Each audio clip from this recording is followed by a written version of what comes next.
Shifting focus to the next story, which is a matter of concern for our country as India witnesses surge in H3N2 cases, Health Ministry has expressed its concern and said that the situation is currently being monitored.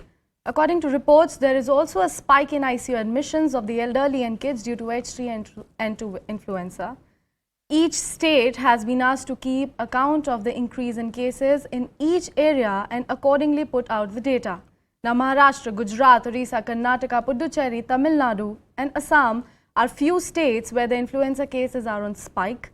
A meeting of Delhi Disaster Management Authority will be held today to discuss the spread of H3N2 in the country. यहाँ पर हमारे पास जो अभी तक पिछले हफ्ते तक जो केस की संख्या हम जो टेस्टिंग करते थे उसके सामने डबल डिजिट में रहती थी या उससे भी कम रहती थी, 10 रहती थी, 15 रहती थी, लेकिन वो पिछले 5-6 दिन में ही बढ़ के 100 से ऊपर चली गई है। और हमने इसी बीच में टेस्टिंग भी बढ़ाई है। लोगों को हम ये भी बताने का प्रयास कर रहे हैं कि इसमें कोरोना अप्रोप्रिएट बिहेवियर वो चालू रखेंगे तो उनके लिए भी अच्छा है, उनके परिवार के लिए भी अच्छा है। साथ साथ जो 65 साल से बड़ी उम्र के लोग हैं और जो हमारे सीनियर सिटीजन्स हैं और हमारे बच्चे हैं जो, उनके लिए भी खास हम ध्यान रखने को सभी फैमिलीज़ को, कुटुंब परिवारों को बोल रहे हैं।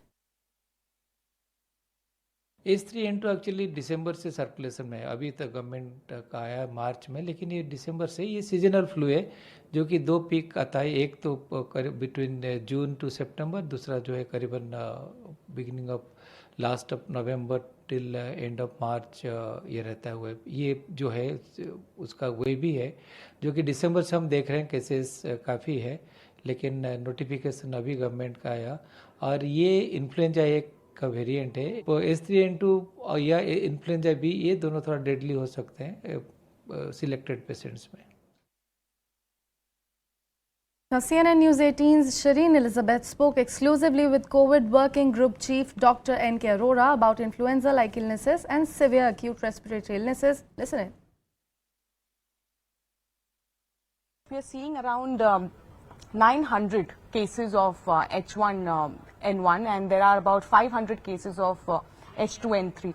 When we see the cases are increasing, but is it something new or is it very normal that we are seeing at the moment? These cases, influenza has been here in the country for years, and even H3N2, which there is a lot of talk about, is not new. And H1N1 is pandemic influenza, which occurs all over the world. And it is good to have good awareness about it. And I must also say that now India has a very good surveillance program for influenza. I would like to assure that most of the times these cases are COVID, not COVID, but they are influenza. Because presentation of COVID infection as well as influenza infection is very similar. Whatever we are seeing, most of these cases currently are influenza related. They can be either H3 or H3N2 or it can be H1N1, either of these.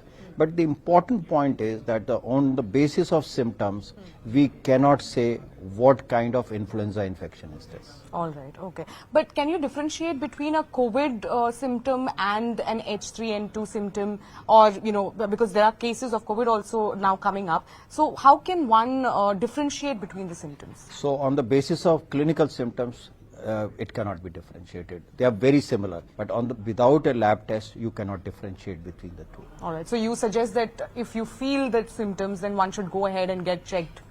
Yes. Also, when we talk about the increase in cases, do you think that perhaps this time there is an increase? Is this unprecedented, or probably it's like a fear?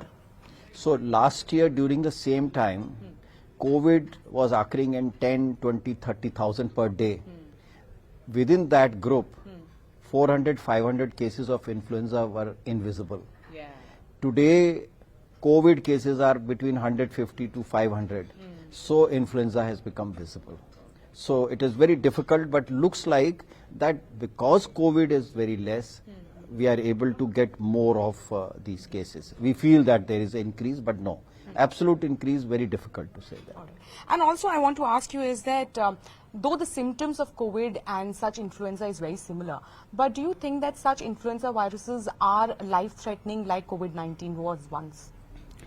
It is certainly not as life-threatening as COVID was happening. Apart from that, you know, who are really vulnerable when we talk about the severity? Who are more vulnerable? You talk about the comorbidity one, but are children also more vulnerable as far as the influenza is concerned? So those children, particularly below 1 year, are vulnerable, and particularly if they also have some comorbidities like congenital heart disease, any other congenital abnormalities, if they are having any kidney or other disorders, because children can have those disorders. On the other hand, at the other extreme, those who are above 60 years and have comorbidities, the risk increases. In between, whatever age group it is, and some of the comorbidities I mentioned, they are important. But there are deaths that we are reporting, you know, we have seen that the deaths are reported. Are you saying that it's not directly linked to the influenza, or is it because of the comorbidities? That's a very important point, that all those individuals, whichever age group it is, if somebody has a comorbidity and on top of that a viral infection which primarily affects the respiratory tract infection, the risk of severe disease increases several fold. And that is what. So, and the other point I made was that because we are being exposed to influenza year after year for almost over 100 years. So as a result, overall severity remains low. But in an individual, because of the underlying condition, it can be as severe as COVID infection. Time for a short commercial break, but don't go anywhere as we'll come right back with more news and updates.